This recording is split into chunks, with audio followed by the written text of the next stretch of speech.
मी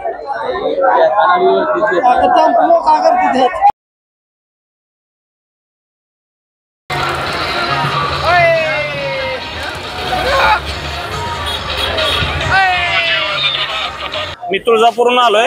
मराठा आंदोलन या ठिकाणी मुंबईवर आझाद मैदान इथे चालू आहे। या ठिकाणी महाराष्ट्रातून सगळ्या खेड्यापाड्यातून असेच मोठे मोठे वाहन टेम्पो भरून या ठिकाणी खाण्यासाठी सगळ्या गोष्टी येत आहेत। कुणी केळी वाटप करताय, कुणी पाणी, कुणी भाकरी।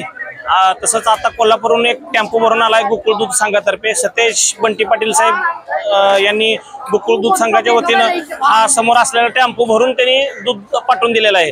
आताच अशाच बऱ्याच गोष्टी महाराष्ट्रातून या ठिकाणी मराठा आंदोलनासाठी पोहोचवत आहेत। आम्ही कंदर तालुका करमाळा जिल्हा सोलापूर इथून आलोय आणि जोपर्यंत हे आंदोलन चालू राहील तोपर्यंत आम्ही अशीच आंदोलकांना मराठा सेवक बांधवांना मदत करत राहणार, जेवणाच्या काय नाश्त्याच्या ह्याच्या स्वरूपातून।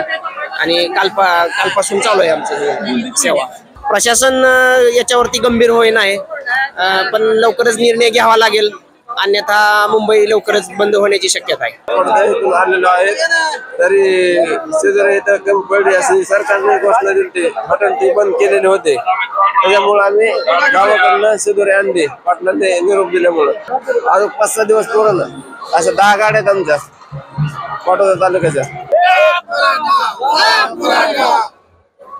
छत्रपती शिवाजी महाराज की